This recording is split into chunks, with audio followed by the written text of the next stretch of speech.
Guys, we're going to start our session on iconography today. This is the fourth session. So the first session was an introduction, the second was the theological aspect of iconography. Last session, which was 2 weeks ago, we talked about how a traditional icon is painted or written, right? So we actually walked through the process and had pictures of, and talked about how paint and all of that stuff is done. So today we're going to be covering how to read an icon. Okay, so what we're calling is the language of the icons. The idea here is that in 2 sessions ago we had talked about how when you approach an icon, you can approach it from 3 perspectives. The first is the didactic, which is what we're doing today, the language of the icons, and then how to understand that. We also talked about the theological aspect of the icon, and then finally the mystical aspect of the icon. So the next session we'll be doing the mystical aspect. Like what's actually happening, right? What are we experiencing? That'll be the next session. So as a quick review, since I see there's a few new faces here, I'll just talk very briefly about what we've covered, okay, over the few sessions. First, icons are completely based on the incarnation, okay? We believe that Christ became man. Now, every church believes this, every denomination of Christianity believes this. I think the ancient churches are the only ones that really take it seriously. Like, we're a physical church, like we cross ourselves, we burn incense, we eat pravana. We are a physical church because we have a physical God, right?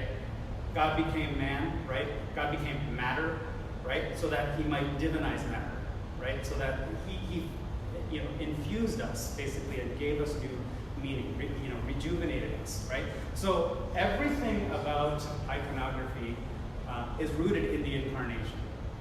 Okay, so I just want to make sure that everyone is clear on that.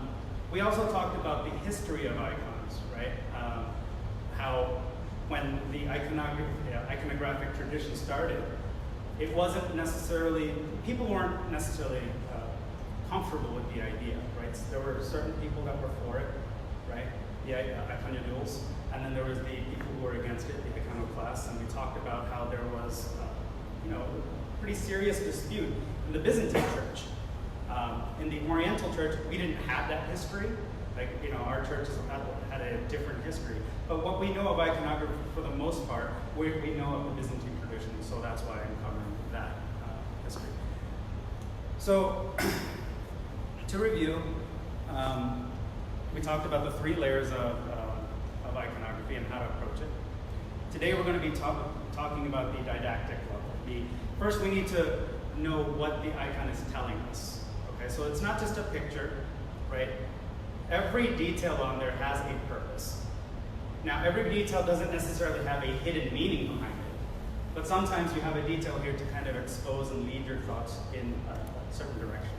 Okay, so everything has a purpose. Nothing is in an icon for the sake of, fluff. Okay. Last week we also talked about what icons are and what icons are not, right? And so one of the things, although in the Seventh Ecumenical Council they didn't really speak against 3-dimensional icons, right? There's no specific statement saying that. Generally speaking, icons are 2-dimensional. And the reason for that, is because of, you have to pay attention to where your mind is going, right? If you have a statue of Jesus and you step behind, what are icons for? They're tools for worship, right? If I can kind of step behind Jesus and I'm looking at the back of the statue, how is that a worshipful tool, right? I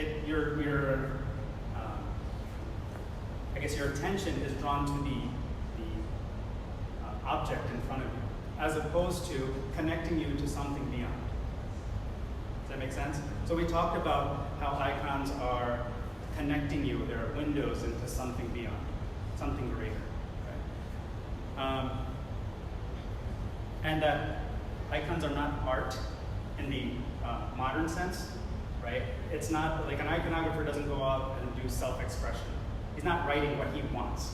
He's painting or writing tradition, writing truth, and there's a specific truth that he's trying to convey. It's not his own personal interpretation of anything.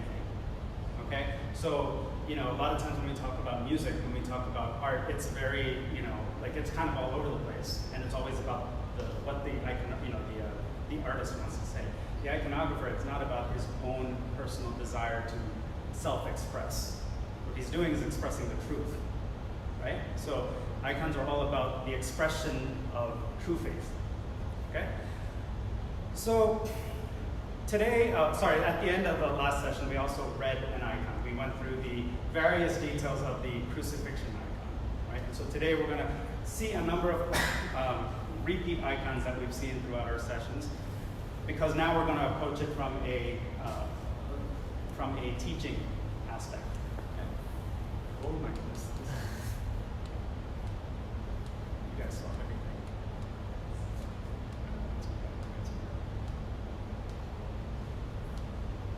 Okay. Language of icons. Okay, so we're going to consider 5 points when we talk about the language of icons. Okay? First is form, and by form I mean the person. How are they standing? What are they doing? Right? What are their hands doing? What do their faces look like? All of that stuff actually matters. Like I said, every detail points to something, means something. So what does the form actually look like? The next is the symbols. There's all sorts of symbols throughout icons, and they are telling us a truth. Again, it's not just for decoration. They're telling us a truth that is being revealed in the icon. Okay, so what do those symbols mean? Also, we talked about color. We talked about color last time. We'll just briefly go over color today, just to say, this color typically means this theme, right? Also, objects. If a martyr is holding something, like how do you identify a martyr versus identify a bishop versus identify, an apostle or an evangelist, right? It's usually based on what they're holding in their hands, right? So objects. And also placement, right? We're going to talk about perspective. We're going to talk about where sometimes people are bigger when they're more important in the scene than other people. So we'll see that as well.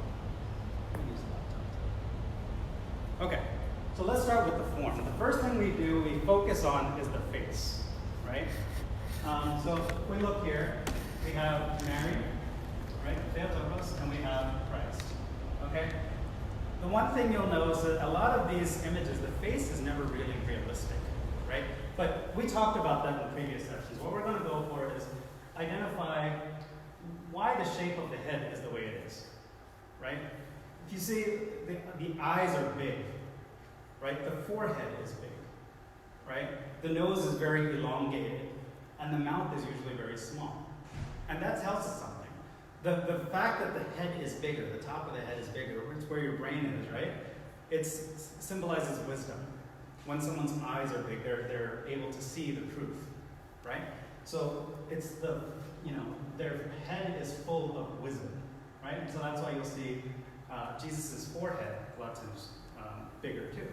In certain icons, you'll actually see, now we don't necessarily follow this tradition, but in like certain Byzantine, maybe Russian icons, you'll see 2 hemispheres of Christ's forehead, and that's to symbolize the divine will, the human will, right?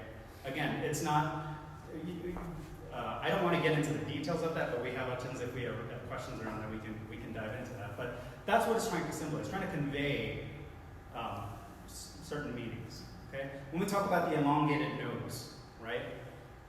What is the nose when it comes to, like, when you smell food, right? It's something that gets your mouth watering, right? It's when you elongate the nose, it's actually symbolizing that what the saint or the person being depicted doesn't care for worldly desires, right? They aren't driven by their carnal passions. They only care for incense, for the things that are heavenly, right? So that's what that is. It's the control of the passions. Also, the small mouth, also the same thing. People that talk a lot, tend to be foolish, right? Also, it's the control of the mouth, right? To control the tongue. Scripture's full of that, how, some of the greatest evils come from our tongue. So when you make the mouth smaller, it actually is representing that this person has controlled their mouth, right? They have absolute control over it. So only holy things go in and out of the mouth. And the mouth doesn't rule their bodies. It's the other way around. Does that make sense? Okay. Okay, so stance. Now, I'm talking specifically, and we have a bunch of icons here. What is it being said? Now, we saw this icon last week, right? Something that I didn't point out last week is, you see the way Christ is actually in this almost S shape? Right? This actually represents the serpent, the bronze serpent. Christ is the fulfillment of that image, right? When Moses raised up the bronze serpent to save the Hebrews around, they had to look at that to be saved. In the same way, Christ is hung like this to portray that he is the fulfillment of that image. Does that make sense? Also, you look at Mary, right? The way she stands, right? It's in awe, right? She's leaning back. It's in awe, right? You also see John here, who is sorrowful. He's kind of hunched forward, right? So it's showing the emotion without like really getting into the carnal, like really fleshy kind of imagery. This is the simple things that they put in to show what's happening. You also see the centurion. Also, remember we talked about what he's doing, the hand gesture. His hand gesture, he's proclaiming something. What's he doing? He's saying, truly, this is the Son of God. That's what we read in the Gospels, right? So the way people stand, look at this one. This is St. Joseph, right? He's hunched over. Now, there's a lot going on in this icon, but and it's actually not one one snapshot of a specific point in time. It's actually a lot of things happening at the same time, at different points in time, during the Nativity, before and during the Nativity. So here, you see Joseph, and he's hunched over. His hand is like this, right? He's obviously not happy. There's doubt, right? There's doubt. He's upset, right? You look over here. These are the shepherd. The shepherd again. They're awestruck. They're leaning even further back. They're like awestruck, right? Almost surprised, fearful when they see the angel telling them about Christ. Does that make sense so far? Okay. We also see this is the Annunciation, right? This is Gabriel coming to Jesus. Coming to Mary to tell her about Jesus, right? So Gabriel is coming in, and you see that stance where the foot is kind of up. It's to show motion. He's rushing to tell Mary the news, right? So usually messengers will have that kind of stance. You'll see that there's a motion. They're going out to either tell people, to tell Mary, whatever it is. That's what the stance means. So there's motion. Okay? Goodness. Let's go there.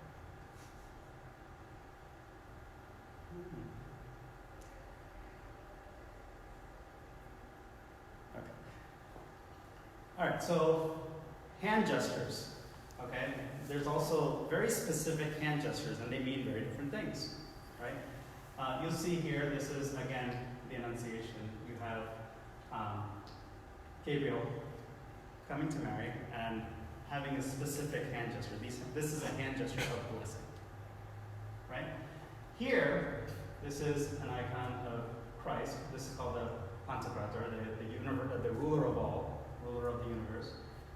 And this hand gesture, it actually has some really interesting meanings here. The way these fingers are shaped, it's actually supposed to shape the letters I, or iota, right? C, X, C, which means Jesus Christ, right? The fingers here come together, right? And that is to symbolize the union of the divine and the human natures. Also here, this is a close-up of a specific icon. This is where Christ is calling forth Lazarus, right? Christ's hand is outstretched, right? It's not shy or bent like this. It's outstretched. This is a commanding thing. He's saying, Lazarus, come forth, right? So this is showing, right, that this is, God has, command over death, right? He's got authority over that. So hand gestures have a very interesting I mean, if you look at even our church rubrics, I was asking Jonathan about this a little earlier, when the Achin blesses, when he turns and faces the congregation and he's blessing, right? The way he does it, it's actually his two fingers together, the third one, right? This pointer finger is out a little bit further, right? This is the Trinity, obviously, but this is Jesus Christ becoming man, right? Jesus Christ becoming man, becoming us. So he's the one that came into this world, right? So there's that extra, it could be this, right? But why do we do this? Because there's meaning behind it. So everything that we do in church has meaning. Let's look at these. You see Mary, we just looked at this second. Mary has her hand on her face like this. So does John. This generally means sadness. Great sadness, right? Christ's hands, we talked about this last week, Christ's hands are not drooping like this. They're up. They're willing. So meaning Christ went on the cross willingly. And he embraces the cross. He's not trying to run away from it. Right? Christ knew what he was doing. Does that make sense? So the hand gestures here mean that, this was done willingly. Do you see how these tiny little details actually show, right, additional meaning? Here, this is the presentation of Christ. This is St. Simeon. Now, St. Simeon has an interesting gesture. What he's doing is he's got his hands covered in a cloth, right? Generally what that means is that whatever they're holding, or whatever they're about to hold, is something so precious, something so holy, that they have to approach it by covering their hands. We do that actually when we have to get certain elements for Achin, right? If we need to get, the little golden cup that Achin uses to wash his hands. Like my dad taught me, don't ever pick it up straight with your hand. You cover it and you bring it to Achin. Because these things are holy, you're supposed to respect it. It's not like a common item. In the same way, that's what's happening here. The same way that's what's happening here. The angels actually have they're coming in, they're swooping in to receive the Spirit of the Lord. So their hands are covered. Something, so precious. That's why their hands are covered. This is Christ praying at Gethsemane. Right? Generally, this hand gesture means that he's praying. You'll also see certain icons where the saint or the martyr, their hands are like this. It means the same thing. This is a stance of prayer. Okay. This is a cool one. I actually just got familiar with this recently. This is St. John. And what he's doing is he's covering his mouth because it signifies silence. So when you see this, it means silence. Okay? He's the evangelist, right? Right? He's a gospel writer, but he's silent because he's listening to the word that's coming from God. Right? He's not. What it's saying is that he's not writing of his own will, of his own volition, of his own ideas. He's getting this from God. This is a really powerful one. This is, anyone know what this is? The resurrection, right? This is the resurrection. The one thing that I'd love to point out, is one of the most powerful details for me, is this. When Christ is holding the hand, he's not holding Adam by his hand. This is Adam that he's raising out, right, of Hades. He's lifting him out. But it's not like Adam has gripped Christ's hand. He's gripped him by the wrist, right? Meaning, Adam has nothing to do with this. Adam has no power. It's Christ that does the work.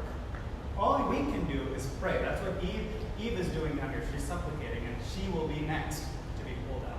Christ pulls us out of whatever darkness we're in, right? It's God's power that does it. It's not our ability, our strength, or anything.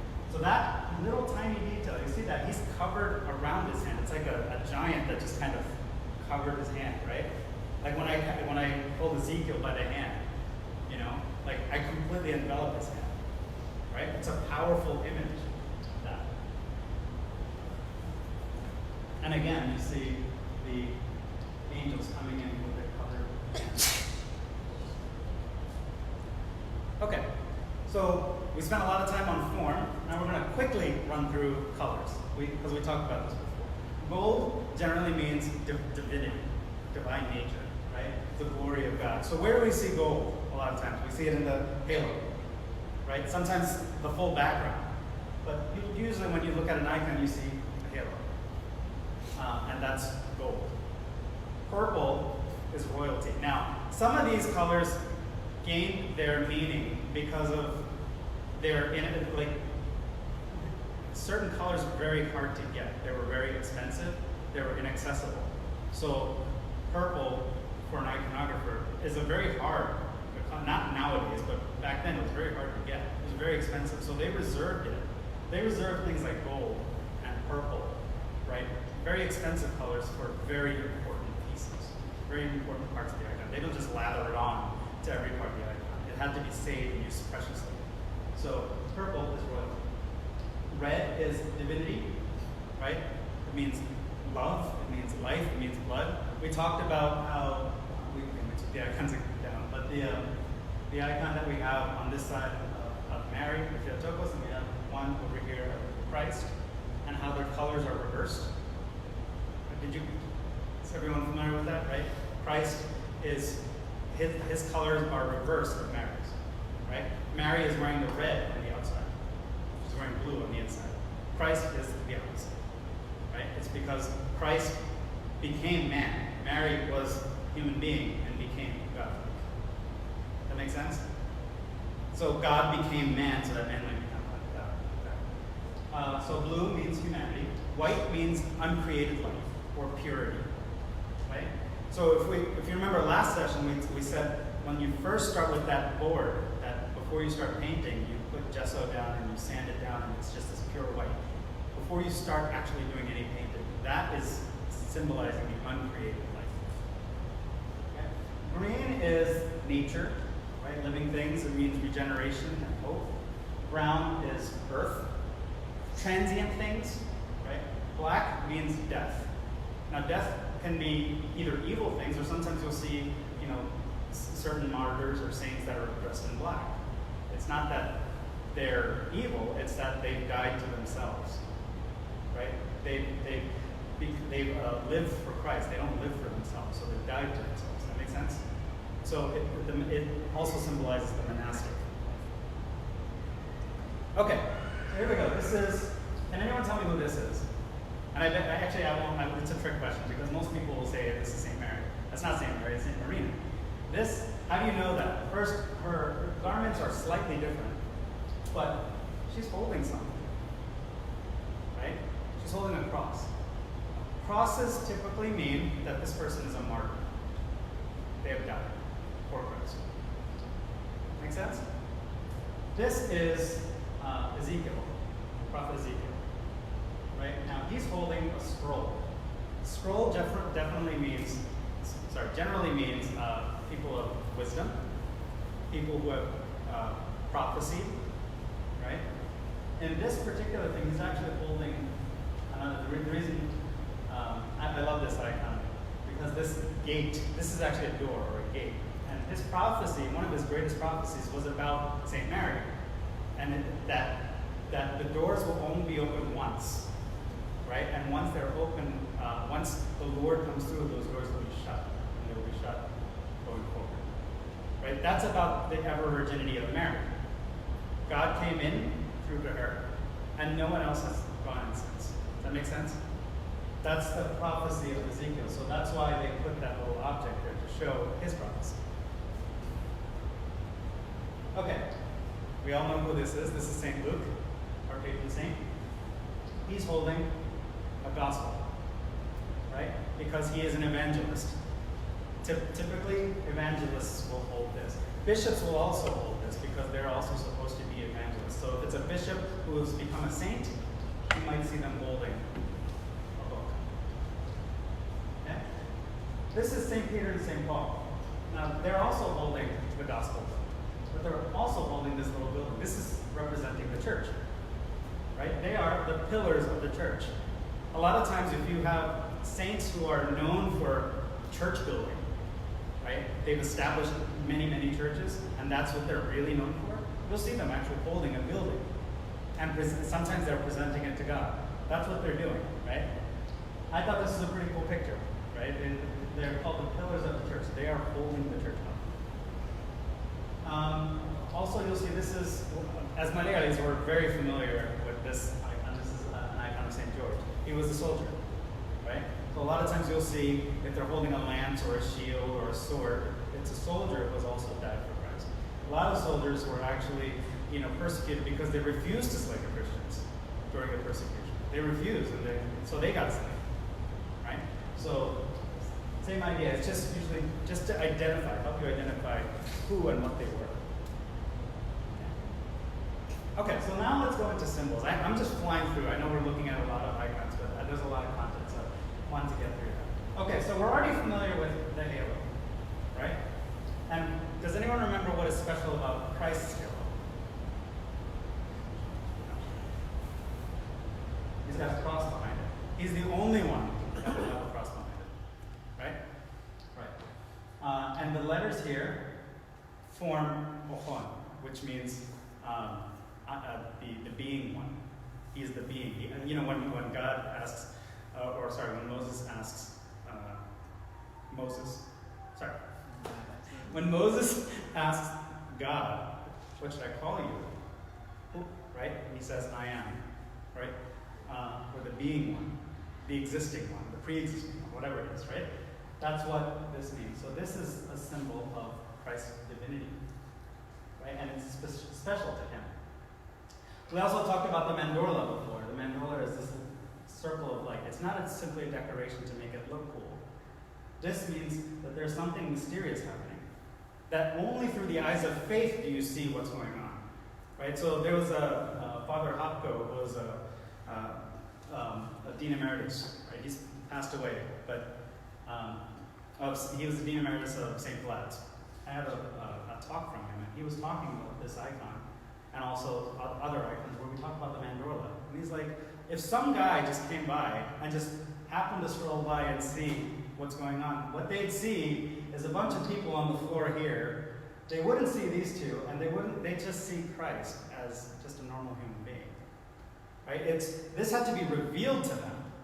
Right? God opened their eyes, and that's why they're falling over. God opened their eyes, and they saw Christ for who he is, his divine nature shining through his body.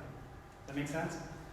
So mandorlas mean mystery. It means it's something through the eyes of faith. This is the theophany, right? Christ being baptized. You also see the dove here, also within a mandorla, right? And so Father Hopko said, if some guy was walking by, what would he see? Right? Would he see the bird? Would he not? It's just a bird to the guy. But with the eyes of faith, you understand that this is the Spirit.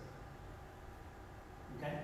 Another really cool symbol here is this tree. If you see a tree, it's usually meaning something about lineage or something about repentance. This tree, the baptism here of John was of repentance, right? And he was saying, if you don't repent, you're in trouble, right? And this tree signifies that because there's an axe right next to it, that the tree will be rooted, it would be cut down. Trees that aren't worthy are going to be cut down. So that's what this tree here represents, right? We also see some figures down here. This is supposed to be it's the River Jordan, but sometimes you'll hear in Scripture how, actually even in our baptism service, the waters saw you and were afraid, right? The waters fled from you. That's what's happening here. The Jordan is fleeing from Christ, right? The Spirit, the whatever carnal, you'll also see things like Leviathan and other things. They're running away from Christ because Christ is entering into the water. Does that make sense? So he's driving away the evil things. Okay?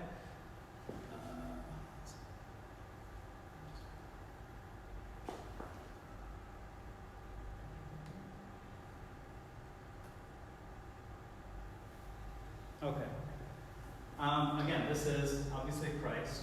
One thing that I thought was really neat about this is, if you remember when we talked about creating the icon panel, traditional like 16th, 17th century icons, you'll see them, it'll be a board, but they carve out a section of it. Remember we talked about the ark, right? There's a carved out section, and that's where the saint or the martyr or whatever the event is happening is being painted in. Well, in this one, think of this as that border, right?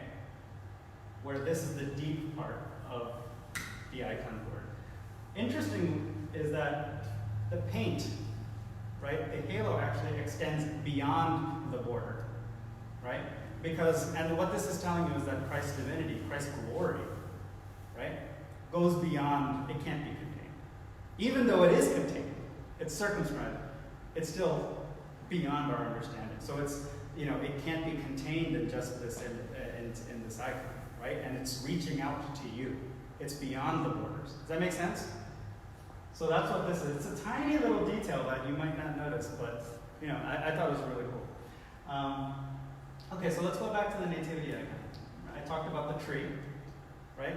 This is about the lineage, Christ's lineage. And they call it, it's the tree of Jesse. We have two animals in here. I thought this was really neat.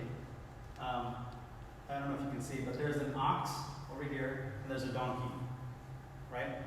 Anyone know why? Can anyone take a guess as to why those two animals? Like, why not a chicken or a cow or whatever? Anyone? Okay.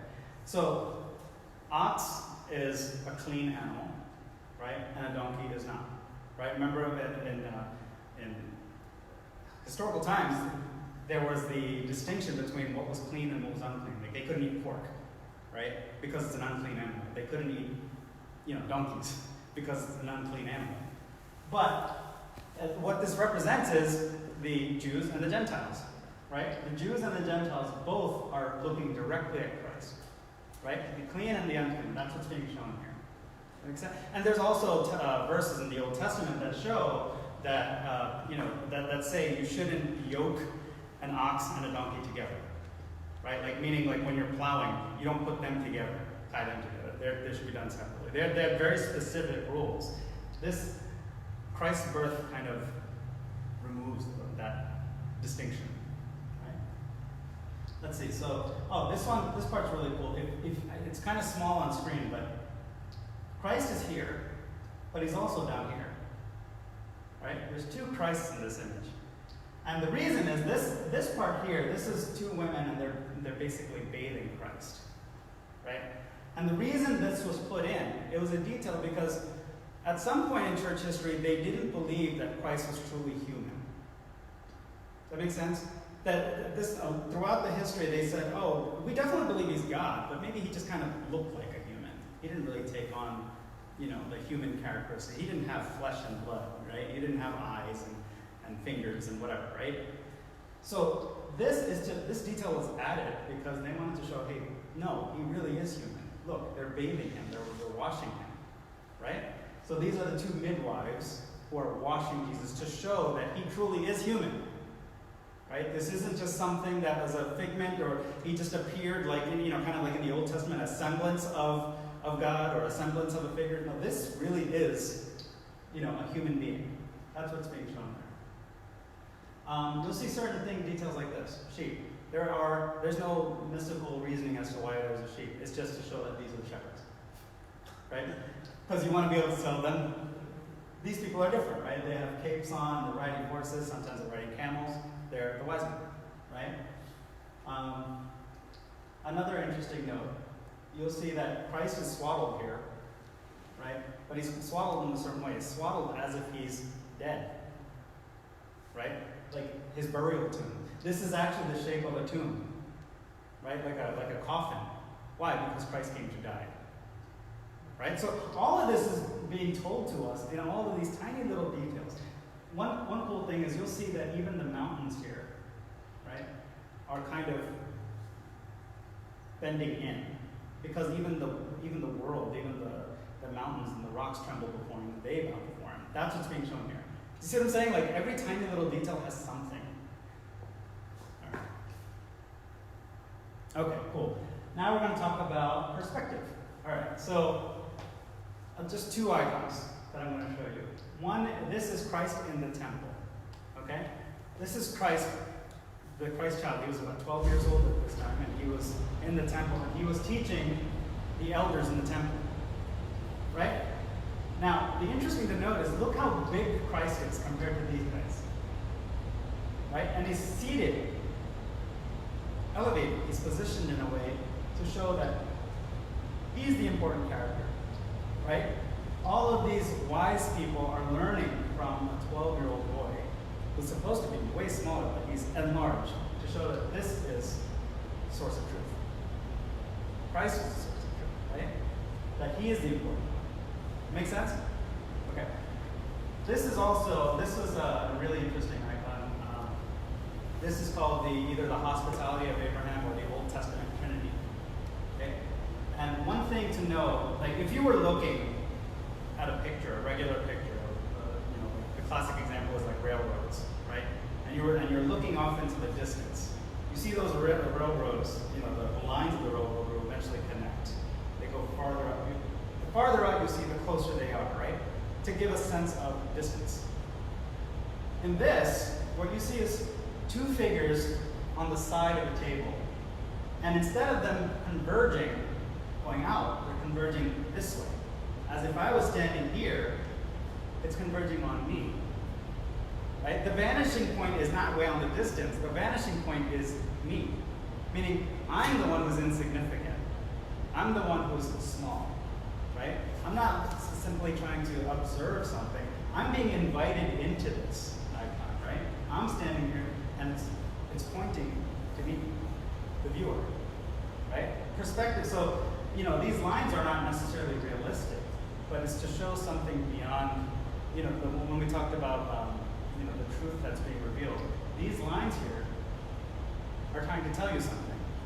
This icon is about you. The people who are standing in front of them praying to God, that's what it's for, right? It's inviting you in. Does that make sense? Think about it if it was the other way. If it was the other way, you might just kind of think of it as a picture, something decorative. But now that it's pointing toward you, it's not about the content simply there, right? It's a tool for worship, a tool for connection. Okay, so now that we've kind of gone through all that, we're just going to go through a few icons. Okay, this is the didactic layer, the teaching layer. Didactic is just a fancy word for meaning what that means to teach. Okay, so this is, anyone can tell me what this icon is? I mean, the pigs should give it away. What was that? Prodigal son. Right. So, can anyone tell me, well, look at Christ's stance here. This is Jesus Christ, right? We see his halo. It's specifically his halo. So we know that that is Christ, not some random person. Right?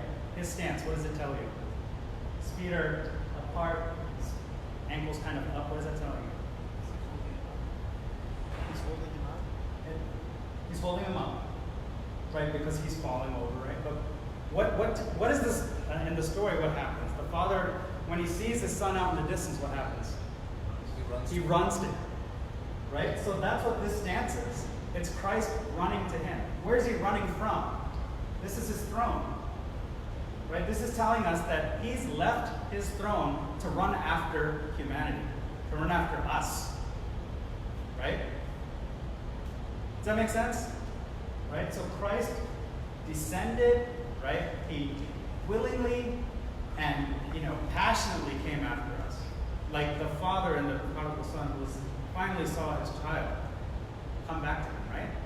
So that's what this shows here. This is the previous scene in the story. You see him hunched over. His hand's kind of over here. He's tired, he's weary, he's sad. That's what this is showing, right? You guys know this story. It says it right here, the sower of the seed. Right? I actually taught this at during my Sunday school class last year. How we talked about, after I gave them the story, we actually walked through, these are the different types of soil. Right? You can see that. The birds are eating the seeds on the road. Right? Then you have the rocky ground. Right? Then you have the thorny ground. And then finally you have the good soil. Right? Imagine how simple it is to just kind of absorb all this. You can look at that image and you see within one second. You know that saying, a picture is worth 1,000 words? That's exactly what's happening here. It's so easy to teach a 5-year-old, I teach 5-year-olds for Sunday school. It's so easy to teach them this story when they can look at something like this. Right? Okay, and I'll do this as a final icon. Can anyone tell me what this is? This is not, don't worry about the people, they're not specific individuals, like named individuals. Anyone know this one? And here's a clue. This person is the same person as this. This person is the same person